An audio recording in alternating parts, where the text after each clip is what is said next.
Doutor Fonteles, bom, o senhor encaminhou um pedido de impeachment contra o ministro Gilmar Mendes e a gente queria entender aqui no programa por quê? O que o senhor considera de tão grave no comportamento desse ministro do STF que ele tenha que responder a um processo desses, um processo de impeachment?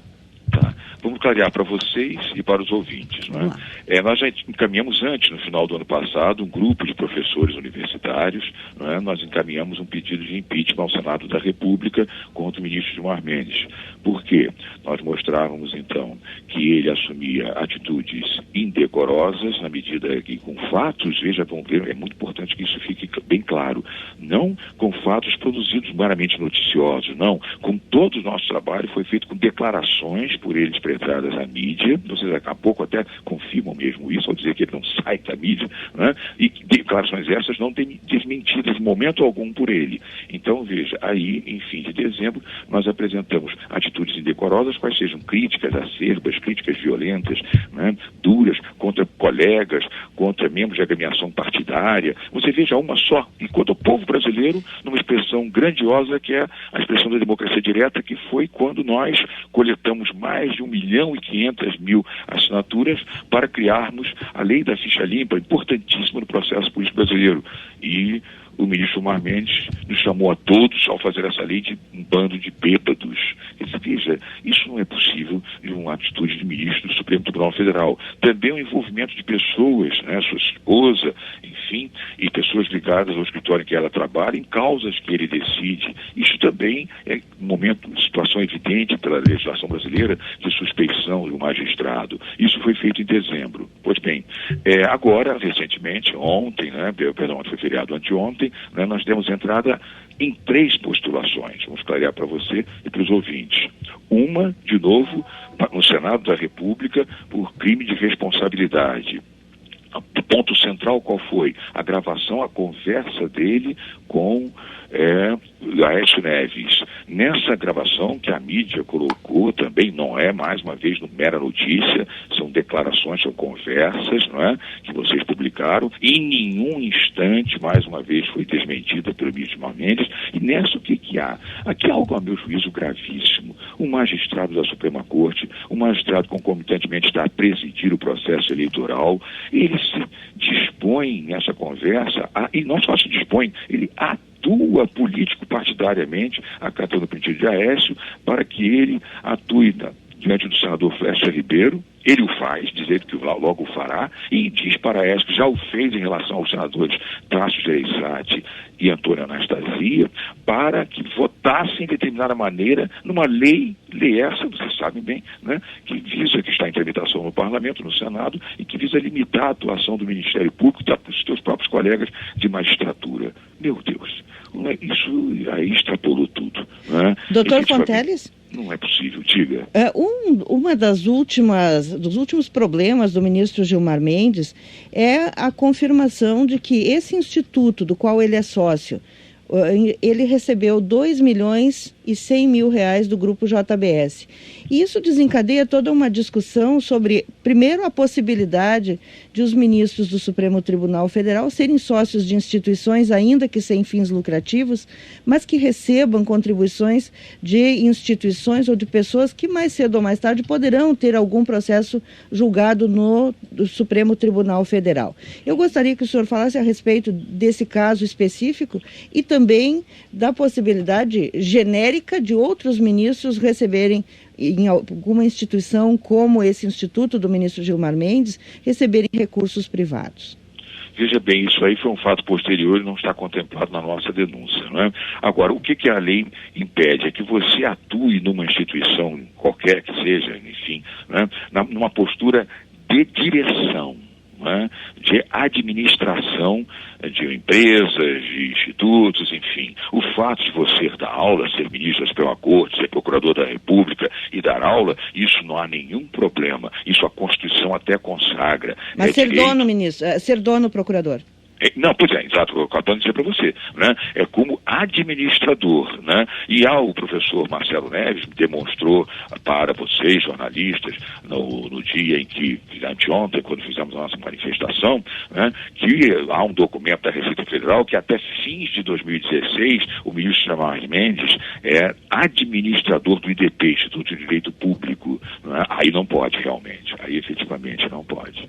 Mas especificamente, procurador, em relação às doações, porque esse é um ponto que deixa no ar uma questão ética. O instituto do qual o ministro é sócio recebe doações para a organização de cursos, seja lá para o que for, ainda que seja para bolsas de estudo, de uma empresa como o Grupo JBS, que à época não se sabia que estava envolvido em corrupção do jeito que está agora, mas de qualquer forma é uma empresa privada que cedo ou tarde poderá ter alguma ação em julgamento no Supremo Tribunal Federal. E qual era a postura, então? Né? Ou você não receber, ou se um dia acontecer de essa empresa se envolver, como se envolveu em questões do âmbito judicial, você, diante desta questão, você se declarar suspeito. Foi o caso de Ike Batista também, que tinha o seu patrocínio, né? Isso apresentamos, tinha o seu patrocínio entregue ao escritório em que a esposa de Gilmar Mendes já trabalha. Agora, procurador, qual é a possibilidade desse pedido de impeachment prosperar? Porque iniciativa semelhante já foi tomada, se não me engano, no ano passado, né? O então presidente do Senado, Renan Calheiros, resolveu engavetar, e agora vocês de novo, com novas argumentações, reconheço, argumentações bastante atuais, fatos novos, exatamente, encaminham de novo esse pedido. Mas qual a possibilidade disso prosperar no STF? Olha, veja, a anterior Renan, numa meia página, ele nega seguimento à nossa pretensão, não é? E numa situação que aí fizemos um mandado de segurança para o Supremo Tribunal Federal, que foi num despacho monocrático, quer dizer, singular, né, do ministro Fachin, inadmitido, mas nós recorremos à decisão do ministro Fachin e o Pleno do Supremo Tribunal Federal vai decidir esse tema. Né? E veja que nessa situação anterior, Renan é juiz de Gilmar, né? E assim o foi, e logo mesmo seguinte, o Gilmar passa a ser juiz de Renan e rejeitou a denúncia contra ele feita pelo Procurador-Geral da República, você lembra? Né? Vocês todos noticiaram. O que é outra realidade em que não se pode tolerar. Alguém, a simbiose, a mistura de duas figuras ao mesmo tempo, ou numa breve sucessividade, juiz e acusador de si próprio. Isso não é possível. Não sei qual é a perspectiva, sinceramente. Lamentavelmente, no Brasil, é muito forte o espírito de corporação. Mas nós fizemos isso com cidadãos brasileiros e cidadãs, a professoras. Agora o número de pessoas aumentou, sabe? Nós estamos com cerca de quase 35 pessoas. E na mídia nós temos recebido apoio de milhares de pessoas, né? Está sendo muito bonito. Agora, pois é, procurador. Pelo menos nessa ação, vocês levantam uma questão para se refletir no país. Quem fiscaliza um ministro do STF? Quem tem que fiscalizar? Eu lhe faço essa pergunta, que é a pergunta de muitos dos nossos ouvintes. Ótimo. Um ministro do STF pode tudo? Não, pois é. Numa democracia, ninguém... Esse é um grande princípio. Gostei da sua pergunta. Numa democracia, ninguém pode tudo. Todos nós estamos sujeitos a sermos sindicalizados, ou seja, a sermos fiscalizados em nossos atos. Mormente, aqueles que detêm, né, a gravíssima missão da condução dos assuntos públicos. E isso nós fizemos agora, porque nós então temos entrado no próprio Supremo Tribunal Federal para que ele, Supremo Tribunal Federal, abra uma investigação de cunho administrativo contra um membro seu que extrapole das suas funções. Vamos ver como o Supremo vai decidir isso. É importante que haja assim, porque o Supremo tinha dito que o Conselho Nacional de Justiça, que é o órgão de fiscalização da magistratura, esse conselho não pode atingir a Suprema Corte. Tudo bem, mas como você disse há pouco, e bem, numa democracia não é possível que uma pessoa fique sem ter os seus atos fiscalizados, questionados e apreciados. Então nós provocamos o Supremo para que ele diga, não, em relação ao nosso ministro, nós vamos apreciar as condutas que violem, né, a condução do interesse público e da administração pública e do debate público. Rosane. Procurador, eu gostaria de ouvir a sua opinião sobre o comportamento do ministro Gilmar Mendes durante o julgamento da chapa Dilma Temer, porque ali em vários momentos ele também fez manifestações políticas, e acabou, em resumo, dizendo que, embora existissem as provas, que não se podia jogar o país na instabilidade. Qual é a sua avaliação sobre a posição do ministro nesse julgamento? Isso não é correto. Né? Como é que um magistrado vai dizer que, embora as provas estejam eloquentemente apresentadas, você não vai menosprezar as provas e vai se lastrear numa decisão, por quê? Por outra razão qualquer? Isso não tem base jurídica. Justamente, todo o processo judicial, ele tem um cerne, tem um momento fundamental que se chama instrução, né, probatória. É onde as partes apresentam as provas. Todo e qualquer processo é isso. A contra B. A produz prova, B produz prova. Depois o magistrado, à luz da prova produzida, sem qualquer inferência outra, decide aquele que melhor produziu prova. Eu desvijo completamente desta visão do ministro Gilmar Mendes. Para a gente encaminhar para o encerramento, procurador, eu queria aproveitar a oportunidade para levantar um outro ponto importante com o senhor, que também é polêmica aqui em Brasília, que é a escolha do novo Procurador-Geral da República.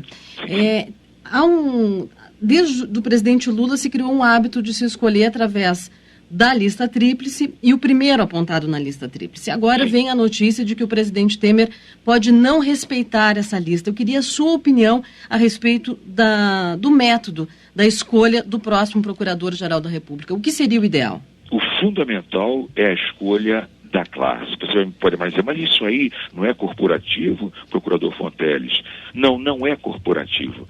Dada a magnitude e a relevância da instituição, que é uma instituição que serve à sociedade, não é? É fundamental que a classe, hoje já chegando a mais de 1.100 procuradoras e procuradores da República, né, ela participe do processo daquele que conduzirá durante o biênio, enfim, em princípio, né, os destinos dessa classe. Então eu acho fundamental isto. E se a classe apresenta 3 nomes, né, muito bem, que você possa escolher dentre os 3 nomes. Manteve-se realmente no Brasil até hoje a escolha do primeiro da lista. Por quê? No sentido de prestigiar essa classe. E dirá você, mas aí você não volta a fechar? Eu falei, não volto a fechar. Porque vocês da imprensa, que são a voz da cidadania, né, vocês têm todo o direito de estar a fiscalizar como o Procurador-Geral está a conduzir a sua instituição. Agora, numa instituição tão forte para a democracia, você deixar ao arbítrio exclusivo do presidente da República de pinçar alguém até fora da classe para dar os destinos e a condução, em determinado momento histórico, dos assuntos da sociedade que nos são entregues a nós, Ministério Público, já fala assim, embora seja aposentado, você vê o vínculo como é fogo, né? Enfim, é fundamental que a classe seja ouvida e respeitada a sua manifestação. E, procurador, o senhor que também combateu a corrupção quando esteve à frente da Procuradoria-Geral da República, pelo que o senhor tem observado, o senhor teme pelo futuro da Lava Jato? Olha, temer a gente sempre teme. Né? Agora, é preciso que estejamos, normalmente a sociedade brasileira, vocês da imprensa têm um papel fundamental nisto, né? E a nossa instituição, a classe, né? Todos unidos, não deixemos que esse maravilhoso processo de resgate de valores maiores na convivência democrática seja interrompido. Mas temos que estar muito e sempre atentos, e vocês da mídia têm um papel fundamental em não deixar que sofram um enorme retrocesso aí no caso de qualquer ataque à Lava Jato. Tá certo? Ex-Procurador-Geral da República, Cláudio Fonteles, muito obrigada pela entrevista, um bom fim de semana para o senhor e boa sorte aí nas suas batalhas, que não são poucas. Eu agradeço a oportunidade, um bom dia a todos vocês e aos ouvintes. Bom dia, bom Carolina. Dia a todos. O procurador Fonteles, para a gente relembrar, ele foi Procurador-Geral da República de 30 de junho de 2003 a 29 de junho de 2005. E ele foi o primeiro procurador escolhido por lista tríplice. Teve um trabalho bastante interessante e ele substituiu Geraldo Brendeiro, que tu deves lembrar se era apelidado de o engavetador-geral da República. Exatamente por isso, Rosane, que eu fiz essa pergunta a ele a respeito da escolha do próximo Procurador-Geral da República. Sabe, aqui em Brasília tem um comentário muito forte de que o presidente Temer pode não respeitar a lista tríplice, pode escolher alguém de sua confiança, exatamente para tentar abafar a Operação Lava Jato, o que eu não considero possível, né, Rosane? É muito difícil hoje tentar abafar a Operação Lava Jato, que já criou corpo, tem corpo dentro da Polícia Federal, no Ministério Público e o apoio da sociedade, mas como diz o procurador Fonteles, é bom a gente ficar sempre de olho. Bom, gente interessada em acabar com a Lava Jato é o que não falta. É o que não falta, né? Isso aí, vai do PT ao PSDB, gente preocupada em esvaziar a Lava Jato, nós temos. E agora se fala que a favorita para ser indicada Procuradora-Geral da República é a Procuradora Raquel Dodge, que é, entre aspas, inimiga do Procurador Rodrigo Janot. É alguém que tem uma linha totalmente contrária do Procurador Janot e, por isso, seria a preferida do presidente Michel Temer. Olho vivo na escolha do procurador, porque isso pode fazer toda a diferença.